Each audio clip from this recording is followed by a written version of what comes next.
Welcome, folks, to Crypto News Global. I'm your host, Nick Toka, and Bitcoin and the whole industry bleeding the red, getting to the support level of 77,000, and I see it dipped just below 77 to about 76.5, and now we're seeing a bit of a pumpage, and hopefully we continue that.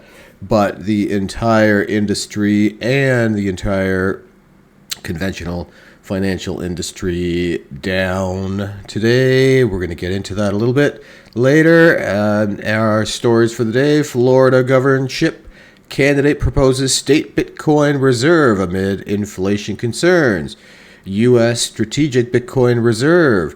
Crypto stockpile is a pivotal moment for the industry.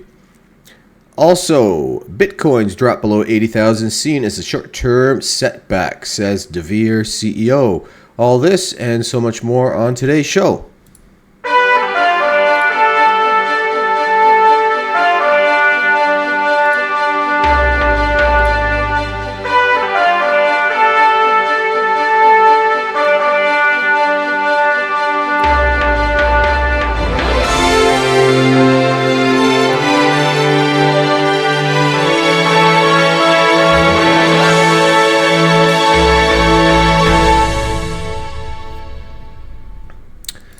Oh boy, oh boy, oh boy, oh boy. We got a lot of red in the market today, but all is well in the crypto sphere because we were kind of anticipating a drop to that level.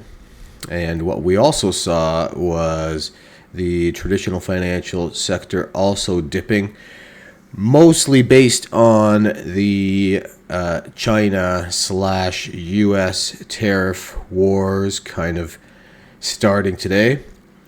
Let's get into our Market Watch Bitcoin technical analysis, and we'll also dip into the traditional financial markets to get a look at what's really going on in the markets today. Here we are with the Bitty, currently down 3.5% to 79,343. And was as low as 76,500 earlier today. Ethereum down 9% right now, $1,867. Solana down 6%, $120. Sui down, looks like about 5%, $2.10. XRP down 7%, $2.03. Doge down 10% at 15 cents. Let's go into the world market indices, specifically the U.S., and we'll see the S&P 500 down almost 3% today. NASDAQ down 4%. The NASDAQ Composite down also 4%. So all around the board, we see red today, not just the crypto sphere. And remember, if we see a 4% down on the NASDAQ, we're probably going to see about an 8% down on the crypto. So let's check out our crypto bubbles for the day. And we've got about 90 some odd percent into the red, and an even sphere of red bubbles today, mostly between 5 and about 10% down across the board, including Jasmy down 11.5%, Sui down 11%, FET down 15%, looks like the big loser, Cardano 7%, Algorand 9.5%, Ethereum 8.5%. Let's zoom out to the weekly, and again, over 90% in the red for the week. We've got Move, the only thing that's really up, and that's 28% up, and ENA up 19.5%. Otherwise, Jasmy down 24%, XRP 11%, XLM 14%, Trump Coin 17%, Pepe 17%, Hex 20%, Jupiter 26%. And zooming out to the monthly, we have, again, I'll call it about a 95% in the red for the month, including Pepe down 40%, Trump down 41%, Injective down 37%, BTC down 18%. SUI 31%. Pretty much everything that we care about is in the red for the month. Let's check out the market cap. Currently, Bitcoin is sitting at $1.572 trillion. Ethereum at $225 billion. XRP $118 billion. Solana $61 billion. Cardano $24 billion. Doge $23 billion. Tron $22 billion. And there's Pi at $10 billion. Crypto dominance chart, we have a total market cap of $2.54 trillion, with the entire industry giving back about $1 trillion in the past, we'll call it about 3 weeks or so, potentially up to a month. And the current Bitcoin dominance is almost at 62%. Ethereum under 9% now at 8.89%. XRP 4.66%. BNB 3%. Currently sitting in a 24 in fear in our crypto fear and greed index, and extreme fear yesterday, and last week we were in extreme fear at 15 as well. Our Bitcoin halving countdown, we have approximately 1,130 days until the next halving in 2028, with 162,748 blocks left to mine until that time. Our total assets by market cap at $19 billion. Apple at, that's $19.4 trillion. Apple at $3.5 trillion also. Microsoft $3 trillion. Nvidia at $2.7 trillion. Way down today, 5%. Google, 2.1 trillion. Amazon, 2.1 trillion. Silver, 1.8 trillion. Saudi Aramco, 1.69 trillion. Facebook, 1.585 trillion. And Bitcoin back in the number 10 spot at $1.558 trillion. And you can currently get 1,259 Satoshis for one fiat US dollar. And we've got someone in chat talking about imaginary money and these drops are ridiculous. Well, friend, take a look at this U.S. national debt if you want to see ridiculousness. $36,480,450,000,000, which equals $107,021 per U.S. citizen, and $323,047 per U.S. taxpayer. So that is really what's ridiculous. And that is also what's going to be driving the Bitcoin price up. The more money they print, the better it is for Bitcoin because it's a hedge against inflation. Let's get into this a little deeper so we see what's really happening.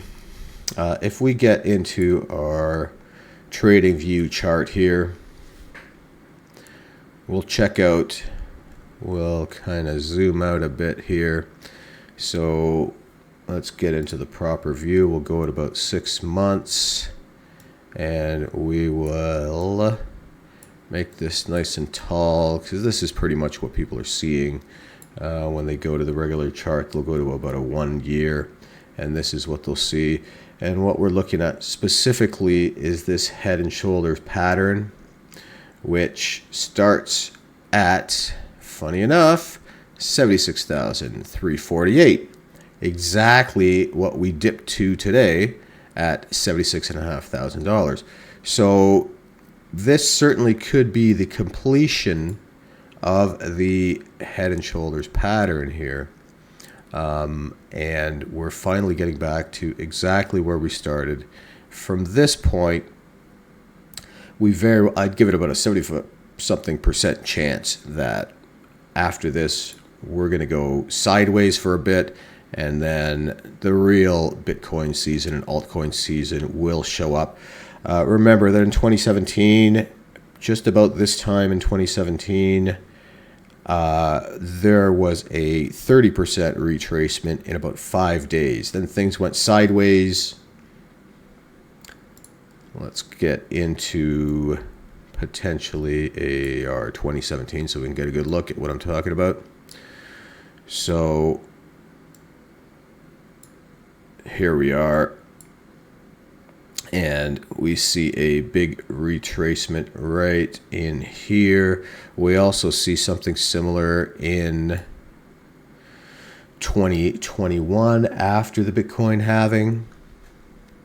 So the halving, April 20th, the year after the halving is where we historically see the cycle peak. And right about here is where we're seeing this big retracement. And I, for one, feel like we are exactly in that territory right now. If we look at the dates, they are also pretty similar. We're talking about February, right in about there, February 21st, February 15th, right about between the 15th of January and February 1st, we see this big retracement followed by a large jump. Let's expand this out a little bit so we can get a better look. And I'm talking about this right here. And it lasted, I would say, from January 1st until, lasted about a month. So getting into our current year, now I don't feel like we're going to see an immediate jump way up and to the right, but I feel like there's going to be a consolidation slowly sideways here before we see a big jump in price. So here's a zoomed out view to the head and shoulders pattern, and you see right here very clearly we've now hit the bottom, and let's hope we don't actually retrace back to 69,000, which is really the all-time high from the previous halving.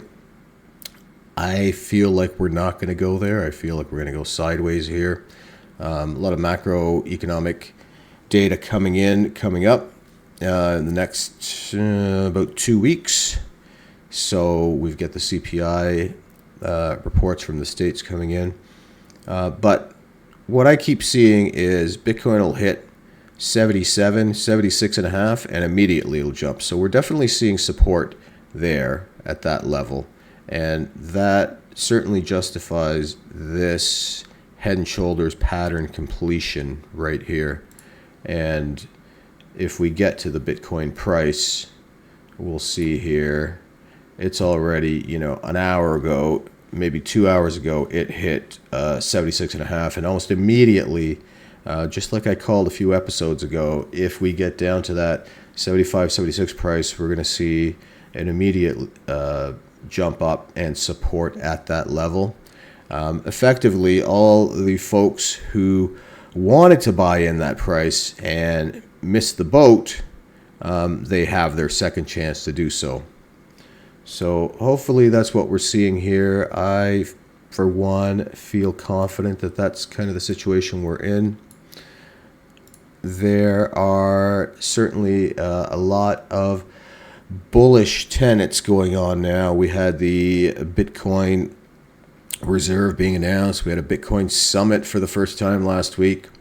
And we also have a Florida governorship candidate proposing a state Bitcoin reserve amid inflation concerns. They're shitting their pants with inflation and they want to do something about it. Florida could consider Bitcoin as a strategic reserve like oil, offering a long-term financial security, according to Byron Donalds. So we saw Texas do the same a couple days ago as well. Donalds, a U.S. congressman and candidate for Florida's governorship, has proposed that the state establish a Bitcoin reserve, arguing that the digital asset could serve as a safeguard against inflation and federal monetary policy. In an interview with Fox Business on March 10th, Donalds suggested that Florida should hold Bitcoin as part of its financial strategy, differentiating it from broader crypto investments.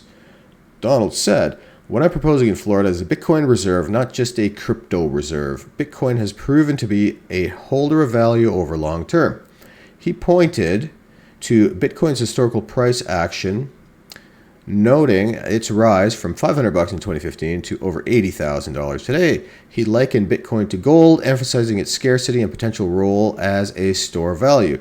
He also criticized the Federal Reserve monetary policies, arguing that excessive money printing has weakened the U.S. dollar. Absolutely, money debasement. And I'm actually going to illustrate money debasement for everybody here, everybody in the chat, because I'm going to give a very, very simple reason as to why fiat money sucks and Bitcoin is much more impressive. So let's call this the total money supply, this black line here. And it doesn't matter where you are, States, Britain, Australia, France, anywhere, any country in the world, right? So this is the total money supply of your country. And this vertical line, we will call this your piece of the pie. This is your money. This is how much you own in comparison to the total Bitcoin supply. Now what happens is the total money supply, if I said Bitcoin, I meant fiat currency. So this is your part of the fiat currency. This is the total money supply, right? So the feds, or whatever country you're in, the government keeps printing more and more money. So let's say 5 years pass. This is the total money supply. And this is still your little piece of the pie. It hasn't changed, but you have now less than what you had before, right? You see the scenario here? Now, let's just go way out and see realistically what's happening. And we will expand this to something more like what's happening in governments around the world. Now, let's expand the money supply just like the government does. Now, how much is your piece of the pie? Right? Check it out, guys. So this is effectively a very simple way to explain inflation. You've got the same amount of money, but now you can only buy a lot less. You know, loaf of bread was maybe $1, now it's $5 or $4. Housing. When I had some friends, they bought their first place for $82,000. Now that same condo is about $500,000, if not more.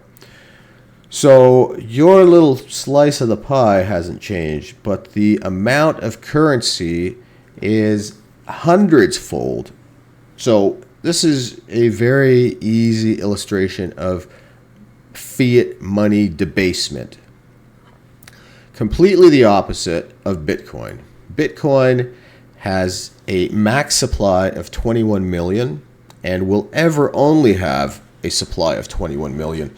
So it's almost mathematically a guaranteed to go up, whereas your fiat money is mathematically guaranteed to devalue because of excessive money printing. And we're seeing this in the States. We're seeing, you know, China's bonds currently are at 1%. They've got nowhere else to go. They can't get any lower. So what are they going to do? They're going to have to start printing money. They're going to have to start to service their debt. You know, just like the States, there's a big debt down there too. So it is a government special, and we're seeing it all around the world. All the countries are in the same boat. Whereas on the Bitcoin side, there's only a max supply of 21 million. There's never going to be a max supply of only 21 million. So your little slice of the pie is never going to change. Hopefully that explains money debasement on kind of a fundamental level. That's exactly what's going on in all countries around the world, guys. So back to Florida. What they're proposing is a Bitcoin reserve, not just a crypto reserve, but a Bitcoin reserve. He pointed that Bitcoin's historical price appreciation, noted again, rise from $500 in 2015, so 10 years later, $80,000. He also criticized the Federal Reserve monetary policies, arguing that excessive money printing has weakened the U.S. dollar. Exactly what we just went over, right? Let's move on. He said, with Congress failing to rein in spending, having a Bitcoin reserve as part of Florida's portfolio could provide long-term value. When asked whether taxpayer dollars should be used to acquire Bitcoin, Donald suggested that the reserve could be funded through existing state surpluses rather than new tax revenue. He clarified that these aren't new tax dollars going out, but did not specify how to state how much money such purchases. Donald's compared the concept to pension funds investing in securities, arguing that Bitcoin, like traditional assets, has the potential for long-term appreciation. He also likened the idea to strategic reserves of oil, suggesting that holding Bitcoin could serve as a financial hedge for the state. His suggestions come amid Donald Trump's recent executive order to establish both a strategic Bitcoin reserve and a strategic digital asset stockpile. Growing trend. Donald's proposal follows similar moves by other states considering Bitcoin as a strategic Bitcoin reserve, and in late 2024, Pennsylvania introduced legislation to allocate up to 10% of its general and rainy day fund into Bitcoin. More than 20 other states have also proposed similar legislation. I think they're actually up to over 30 now, with Texas being the furthest along in adopting it fully. Meanwhile, some states, including Utah, have decided to forego the reserve. Yep, that was 3 states in particular, and they basically vetoed it and said, no, we're not going to have a Bitcoin reserve. That was maybe 3 weeks ago. While Florida has yet to take concrete steps toward establishing a Bitcoin reserve, Donald's proposal signals growing interest among policymakers in digital assets as part of long-term financial planning. Whether the initiative gains traction may depend on the outcome of the state's upcoming gubernatorial race. All right, so we covered money debasement. This is what's going on all around the world. My money is still on Bitcoin. I'm buying the dip.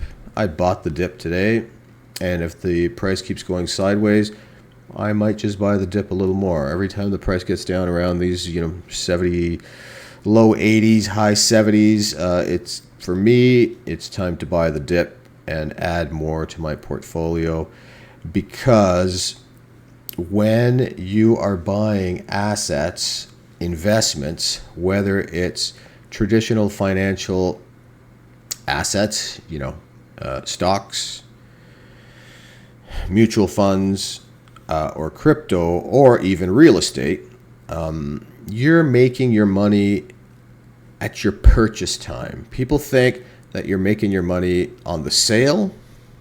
When you sell, you're actually making your profit on the buy. Because if you're buying it on the dip, you pretty much already made money. I've said this before. Imagine the housing for real estate. Everybody wants to buy a house in April, May, and June. What happens in April, May, and June? There is bidding wars. Everybody wants to buy a house, and you're going to pay a lot more for that house. If, for example, you're looking at a $500,000 house and you look for that same house in December, you can probably get a $50,000 discount. You might be able to get a $100,000 discount. Why? Because nobody else is buying at that time. So the seller is really looking at making the sale. He wants to flip it. He wants to get rid of it for whatever his reasons is. So if you go in and lowball, because nobody else is giving any offers, you can get that property at a lower price. So you are making your money on the buy. As soon as you buy it in April, May, June the following year, it's already at $500,000 again. So the same thing goes with financial securities. The same thing goes with Bitcoin, crypto. You want to buy the dip, you're buying it at a lower price, And the hope is by the next day, the next week, the next month, the price goes up. For example, I jumped in, I bought the dip at 77 grand. Well, it's not as if I bought a whole Bitcoin, but percentage-wise, I'm up immediately. Whereas if I bought it at, 95,000, 110,000 like a few weeks ago, about a month and a half ago, well, then I'd be down, wouldn't I? So buying the dip is a good call. Still at this price, I feel like this is certainly the dip. If it dips any further, I'd suggest even more, jump in, buy the dip. Another strategy for good financial literacy is simply dollar cost averaging, putting the same amount in over time. And if you can time it a little bit, you should always be buying on a red day, buy when the prices go down, sell on a green day when the prices are up. That goes with anything and everything.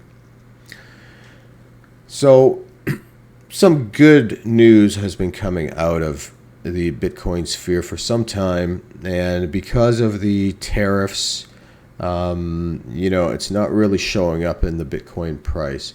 But U.S. Strategic Bitcoin Reserve crypto stockpile is a pivotal moment for industry, says KBW. Bitcoin is a real winner as it exclusively being treated as a reserve asset, the report said. President Trump's executive order calling for the formation of a strategic Bitcoin reserve and a crypto stockpile is a pivotal moment for the industry. Investment banking, KBW said in a research report Friday. The president directed his administration to establish a Bitcoin strategic reserve to hold the assets that have been seized by the government. He also called for a stockpile of other types of digital assets. KBW noted that the world's largest superpower has embraced several leading blockchain protocols. Bitcoin is the real winner here, as it is being exclusively treated as a reserve asset, the report said. No Bitcoin will be sold, and the government is also looking at options to buy more of the cryptocurrency. KBW estimates that the government holds approximately 198,000 Bitcoin.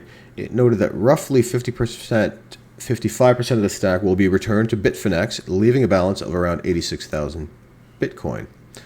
No details were given about how the government plans to accumulate Bitcoin, but it could sell some of its more than 800 billion in gold reserves to fund additional purchases of the crypto, KBW said. The issuance of U.S. Treasury BIT bonds is another option, the bank said. These are Treasury bonds that include a Bitcoin kicker and could lower the government's borrowing costs. The government could also form partnerships with miners in the U.S. to receive Bitcoin royalties in exchange for tax breaks or incentives, the report added. All good ideas. And as President Trump said, he wants budget-friendly ways of obtaining more Bitcoin. So those were some respectable ways to get more Bitcoin without using taxpayers' money. And the deVere CEO says Bitcoin's drop below 80,000 as seen as a short-term setback. And this is exactly what I was saying a few moments ago. Bitcoin plunged below 80,000 on Monday, March 10th, dropping to as low as 77,490 as the crypto market suffered another bloodbath. But despite the potential for Bitcoin to dip further, Nigel Green, chief executive officer of global financial advisory giant deVere Group, holds a bullish view. He explained why the bull market may not be over for Bitcoin in an analysis shared with Crypto.news. According to Green, one factor to consider is Bitcoin's price has dropped sharply just days after President Donald Trump's executive order on a strategic Bitcoin reserve. While the macro environment could catalyze on an extended dip, Green remains confident that Bitcoin and digital assets are still in a bullish phase. The market's reaction betrays a short-sightedness that will likely be corrected as investors digest the broader implications of the move. In our opinion, investors should be focusing on this executive order makes it is more likely Bitcoin will be a geopolitically significant asset in the future. Other experts have also highlighted how significant Trump's executive order and the creation of a strategic Bitcoin reserve are. The argument is that BTC is evolving beyond a speculative asset as it gains global adoption. The U.S. strategic reserve sets the tone and the tempo, and I would like to also add, starts the global Bitcoin race. So if the U.S. is buying Bitcoin, all the other countries right now are looking at each other saying, shit, we need to catch up. Like, don't we need to stockpile some Bitcoin? Because if we don't, we're going to be left way behind, and we're going to end up buying it into the hundreds of thousands rather than the current $80,000 price tag. A notable observation about BTC's price action is in recent days that holders seem to have dumped their positions amid disappointment that the U.S. government isn't immediately buying large amounts of Bitcoin, which they have not read into this at all, the people that did. And a lot of people did dump it because they were expecting that Trump was going to say, we have a Bitcoin reserve and we're going to buy $100 billion of Bitcoin or something along those lines. Instead, he said, we're just keeping the seized Bitcoin and we're going to try and find some budget-friendly ways without affecting the tax citizen. Now, I look at it with a different perspective. Because we've got DOGE, right? Department of Government Efficiency, and they're trying to find ways to save money for the U.S. government. And then, so what if Trump all of a sudden came out and said, we're going to buy $100 billion worth of Bitcoin? People are going to freak out. They're going to call him crazy. They're going to go on, CNBC and then CNN and whatever other mainstream media show and call him crazy, and give even more reason to, brainwash people into not liking what he's doing. So this is why I think he had to go to this budget-friendly way of attaining more Bitcoin, so he's not actually spending taxpayers' money. So that also explains the selling pressure on altcoins like Ripple, XRP, and Cardano following the excessive order and the White House summit.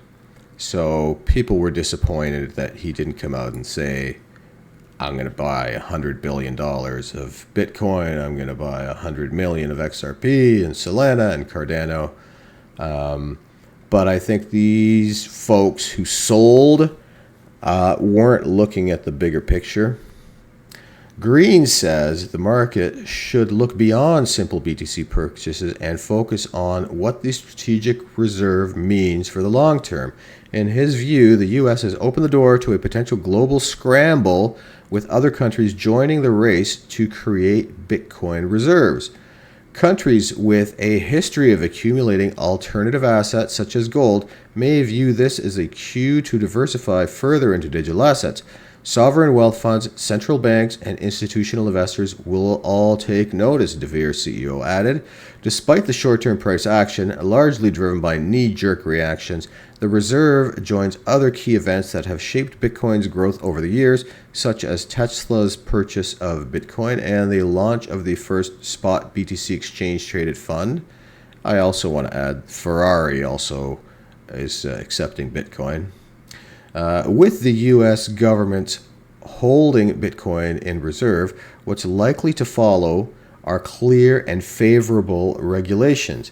As the dust settles, the strategic reserve announcement will likely be seen as a moment of validation for Bitcoin's role in the financial system, rather than a cause for concern, he concluded. At the time of writing, Bitcoin hovered near 78,400, with the bleeding having pushed the flagship digital asset down nearly 6% in the last 24 hours and 14% in the past week. The slump has aligned with a dump on Wall Street. On Monday, the sell-off continued with the S&P 500 and Dow Jones Industrial Average recording sharp declines amid fresh uncertainty around tariffs and the economy. It's an outlook that suggests risk assets, including cryptocurrencies, could face more short-term selling pressure. So there we have it. It seems most people are calling it a short-term selling and not a long-term initiative. There are people that dumped, and maybe they were dumping their position, or maybe they didn't like what Donald Trump said in terms of, I'm not buying 100 million or billion Bitcoin in Bitcoin. Instead, we are just keeping what we've got. But for them to say that they are keeping what they've got, to me, this is already also bullish. And why wouldn't you keep Bitcoin going from $500 in 2015 to 80,000 in 2025? It shows you that hodling throughout the Bitcoin halving cycles could really make you some money. Even a small amount could go a long way. Now, there's lots of money out there, everybody. Remember, there's about $900 trillion in global assets. So money is everywhere. Money is abundant. It's time that's scarce. So spend your time wisely. If you start earning more money, save more money. Don't start spending more money. Spend less money than you earn. Stay within your means and start investing when you're young. If you start investing when you're teens or early 20s, you potentially could retire at 40 or 45. If you've got that great idea, don't wait for tomorrow. Start today. Even if you're not ready, start today and things will slowly come together for you. I am on a path to have over 500 subscribers this year. I'd love it if you guys join me on this journey by pushing the subscribe button. Hopefully you found this stream enjoyable. If you did, please share, like, comment, and subscribe, and we will see you on the next stream, folks. Thanks so much for joining.